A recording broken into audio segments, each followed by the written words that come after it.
ஹசன் ரலியல்லாஹு அன்ஹு அவர்களிடத்துல ஒரு மனிதன் வாரார். வந்து அவருடைய கஷ்டத்தை சொல்றார். நான் இவ்வளவு கஷ்டத்துல சிரமத்துல நிலைமையில இருக்கிறேன். ஹசன் ரலியல்லாஹு அன்ஹு ஒரு நல்ல ஒரு லிஸ்னிங் இயர் ஒன்று கொடுத்துட்டு சொன்னாங்க, உங்களோட நிலைமைய பார்த்தா எனக்கு உங்களுக்கு உதவி செய்யறது கட்டாய கடமை ஆகிட்டு. ஆனா நீங்க நான் தாரத பொறுத்து கொள்வீங்கடா, நல்லா கேட்டுக்கோங்க. ரெண்டாவது, நான் தந்ததை விட இல்ல நீங்க எனக்கு இன்னும் தாங்க நீங்க வற்புறுத்த மாட்டீங்கடா. மூணாவது, நான் தந்ததை குறையாக மதிக்க மாட்டீங்கடா, நான் எனக்கு ஏழுமான மேக்சிமம் உதவி செய்யறேன்னு சொன்னாங்க. ரசூலுல்லாஹி ஸல்லல்லாஹு அலைஹி வஸல்லமோட பேரணி ஒரு நாளும் நான் அப்படி நினைக்க மாட்டேன், உங்களுக்கு ஏழுமான உதவியை செய்யுங்க என்பது ஆசை. ட்ரெஷரரை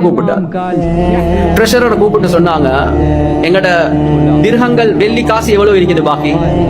சொன்னாங்க 3 லட்சம் திர்ஹம் இருக்குது. என்ன சொன்னாங்க? 3 லட்சம் திர்ஹம், டாலர், yen, பவுண்ட் இல்ல வெள்ளி காசு, ஒரிஜினல் வெள்ளி காசு 3 லட்சம் இருக்குது. சரி, அது கொண்டு வாங்கன்னு சொன்னாங்க. எனவே அதை மூட்டையா கொண்டு வந்தான். நான் உங்களுக்கு தங்க காசிகள் கொடுத்திருந்தேன், அதுல எவ்வளவு பாக்கி இருக்குது? சொன்னாங்க 500 தங்க காசி பாக்கியா இருக்குது, அதையும் கொண்டு வாங்கன்னு சொன்னாங்க. ட்ரெஷரர் அதை கொண்டு வர நேரத்துல காதுல வந்து ஒரு வார்த்தை ஒன்று சொல்றாங்க, ஹசன் ரலியல்லாஹு அன்ஹு, இதை தவிர எங்கட ட்ரெஷரியில வேற எந்த பணமும் இல்ல, மாலையில சாப்பிடுறதுக்கும் இல்லைன்னு சொன்னாங்க. சரி, போ. அதுக்கு போற சொன்னாங்க, இவ்வளவுதான் எனக்கு இருக்குது, நான் இப்ப இதெல்லாம் உங்களுக்கு கொடுக்க போறேன், 2 கூலிக்காரனை கொண்டு வாங்கலேன்னு சொன்னாங்க.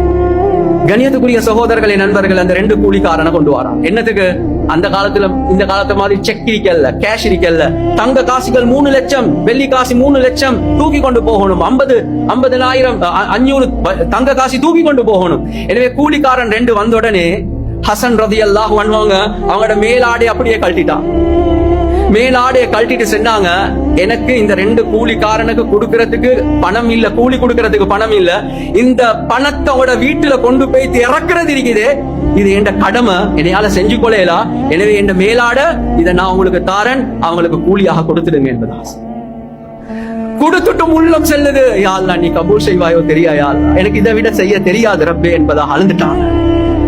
கணியத்துக்குரிய சகோதரர்களே, நண்பர்கள், ஒரு மிஸ்கீனுக்கு 100 ரூபா தந்து, என்ன ஆச்சியார் 100 ரூபாவா, இது எடுக்க இல்லாட்டிட்டா என்று பிரிச்சு பறிச்சு எடுப்போம். நானும் நீங்களும் இருக்கிற முழு சொத்தையும் கொடுத்து கூலிக்காரண்ட கூலியம் நான் தான் கொடுக்கணும், ஆனா அதை கொடுக்க இப்ப வக்கு இல்ல, எனக்கு வசதி இல்ல, எனவே அதுக்கு என்ன மேலாடி எடுத்துக்கோங்க. அதுக்கு போற அல்லாஹ்க்கு செல்றாங்க, யா அல்லாஹ் நான் ஒன்றுமே செய்யல ரப்பே, நீ கபூல் செய்ய. கணியத்துக்குரிய சகோதரர்களே, நண்பர்களே, அமல செஞ்சு அந்த அமல் யா அல்லாஹ் நீ கபூல் செய்யக்கூடிய அளவுக்கு ஒன்றுமே செய்யல யா அல்லாஹ். இதுதான் சஹாபாக்களோட தன்மையாக இருந்துச்சு. அம்மா ஆயிஷா ரலியல்லாஹு அன்ஹா அவங்க சொர்க்கத்துல நபி அவங்களோட மனைவியாக இருக்க போறாங்க. என்ற தாய் என்னைய பெத்தெடுக்காம இருந்தா நல்லா இருக்குமே. அவ்வளவு மையதுகுலுல் ஜன்னத மின் உம்மதி, என் உம்மத்துல முதலாவதாக சொர்க்கம் போறவர் அபூபக்கர். 8 வாயல்களும் வெல்கம் பண்ணும். நான் ஒரு மூமினுடைய உடம்புல உள்ள ரோமமாக இருந்தா நல்லம் இல்லையா? அல்லாஹ் என்னைய கபூல் செய்வானோ தெரியாதே. கணியத்துக்குரிய சகோதரர்களே, நண்பர்களே, இந்த பயம் எங்க உள்ளத்துல வரும்.